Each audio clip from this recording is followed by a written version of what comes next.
From unused game assets, to runes, and theory crafting about species. Hello, Magi here, and welcome back to another episode of Interesting Touhou Facts.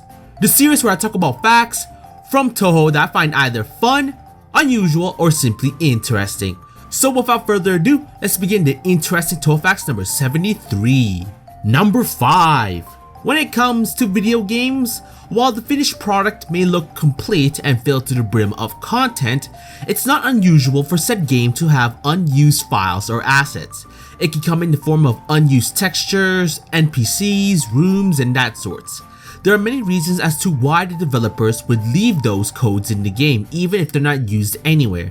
Touhou is no exception to it. If you recalled my first episode, I discussed a missing playable character from EOSD.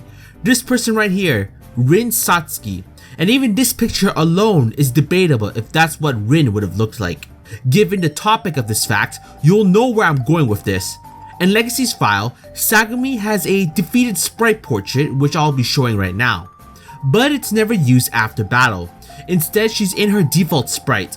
It's later explained by Zune that he made the image as part of his workflow, but didn't use it as the dialogue after battle is many times longer than the pre-battle dialogue, and didn't like Sagami being in a defeated state that whole time. That makes sense, and it's nice to know why it wasn't used. You don't often get the creator's input in why certain things were unused and such. Number 4. If you've watched any of my character profiles, you know that names are very important. Usually, their names have some sort of association with that character, whether it's based on their species, abilities, or even colors. So we'll be looking at Seiran this time. Seiran, as to be expected, has many meanings when it comes to her name. The word Sei means clear, pure, and clean, which does go with the theme of purity regarding the folks from the lunar capital. Now, Ran is orchid, a plant of the orchid family, bearing unusually shaped flowers of beautiful colors. It could also mean elegant and graceful. I wouldn't really call Seiran that, but let's just go with that. There's some more stuff when it comes to her name.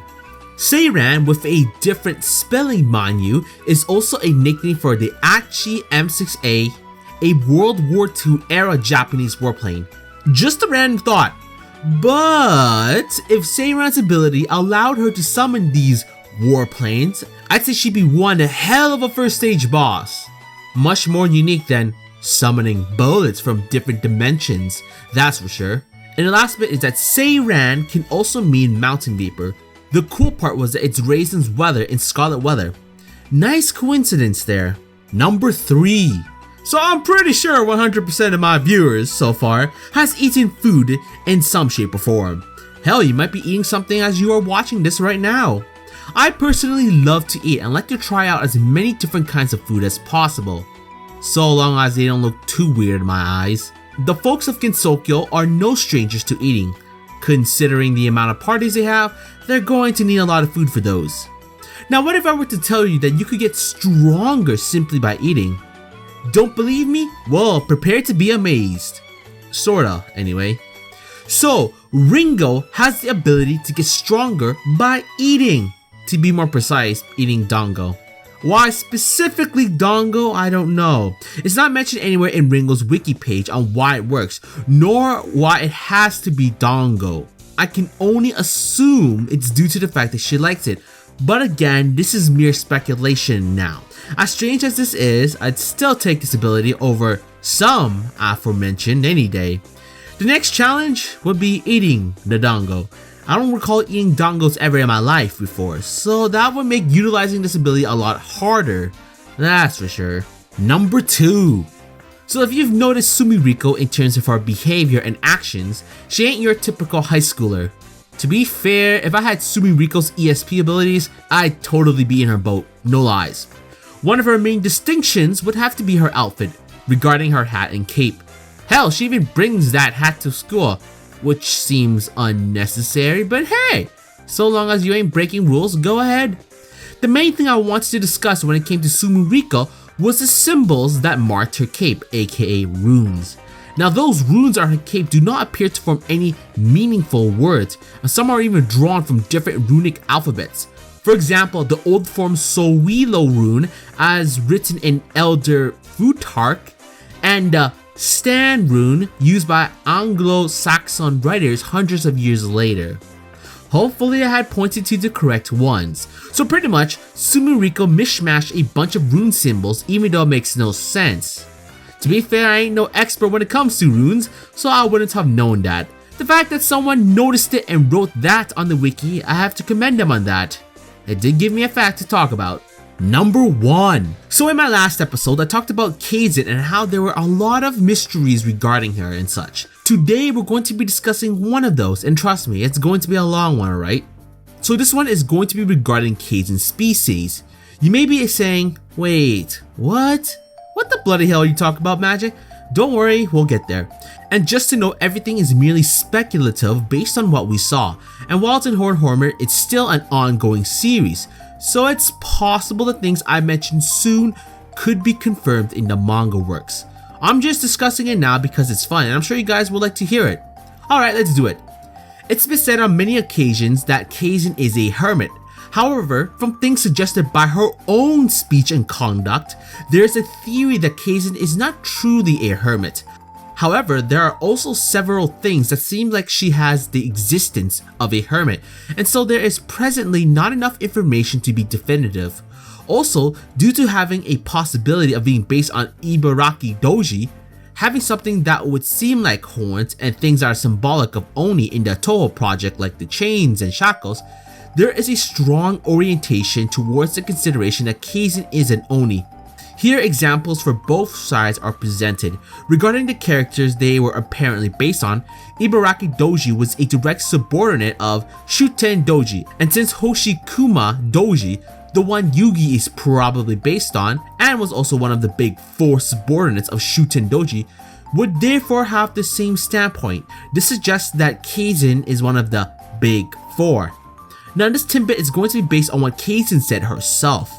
In chapter 2, when Sanae said, as expected of a hermit, as a word of admiration, Kasen then began to say, even living as a hermit like this, I am just a, and then in a rush, shut her mouth. If one takes this to be frank, then Kasen is only in a hermit's clothing, and to call herself a hermit would also be a lie. In this, Kasen said, by driving away the envoys of hell, I have lived several times more than humans, and on this point, it has a consistency with what is mentioned in Perfect Memento regarding hermits. If this is related, if Kasen is a kind of hermit, especially if she is an Oni, there is an opinion that even if she would have no hermit style means of driving away assassins from hell, species wise, there's a possibility that she has lived even longer than humans. As stated previously, there's a suspicion that Kasen might be an Oni. In reality, although in the legends and the classics, there were frequently hermits who had human origins, and although there is a theory that Kasen is an Oni who became hermits, according to Perfect Memento, hermits are something that humans become, and in the worldview of Touhou, there are presently nothing that shows that non-humans can become hermits. Some of her behavior suggests that, like her namesake, she is actually an Oni and or a member of the Big 4 of the mountain, but the truth of her past is currently a mystery. Also, when Reimu in chapter 9 of Wild declares that she will exterminate anything that isn't human, the remark is immediately followed by a scene of Kasen sneezing and wondering why she feels a chill. In Japan, it's a common myth that when a person sneezes and feels an ominous feeling, it's because someone else said something that could be referring to them. This would heavily imply that Kasen is not human. If my animes has taught me one thing, sneezing is never a good thing. In chapter 16, Sanae asked why Kasen was drinking a lot of sake from the Ibaraki box of 100 medicines with a suspicious look, where Kasen was quick to answer that because her arm will never heal, and thus without the box it'll rot. It also made various other characters, whether they be human or yokai, to temporarily gain the personality of an Oni. Also in the same chapter, it's revealed that Suika knows her true form and states that she's pretending to be a hermit.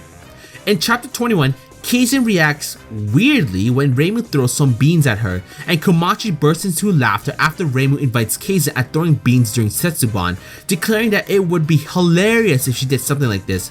Kasen says that while she doesn't mind about Setsuban itself, she thinks that she'll never get used to the Mame Maki, aka the bean throwing ritual. She also explains that she has some kind of psychological weakness to it. and that her body would start shaking when beams are thrown at her. Mamemaki being one of the Oni's weakness, it could be yet another hint of Kasen having Oni origins. Regardless of Kasen's true origins, it'll be cool to know what she truly is in the near future. Well, that's if Zune allows us, that is.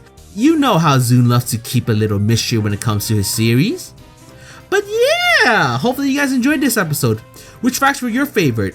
Would you like to know if Zune had any other unused files when it came to Touhou? Would you like to get stronger by eating dongos of all things? Or are you curious about Kasen's species and if you believe her to be an Oni? If you guys enjoyed this episode, please give it a like and subscribe, or else Sabran will never know how to summon warplanes. And you know you want her to learn that shit. Alright, this is Magi and thanks again for watching.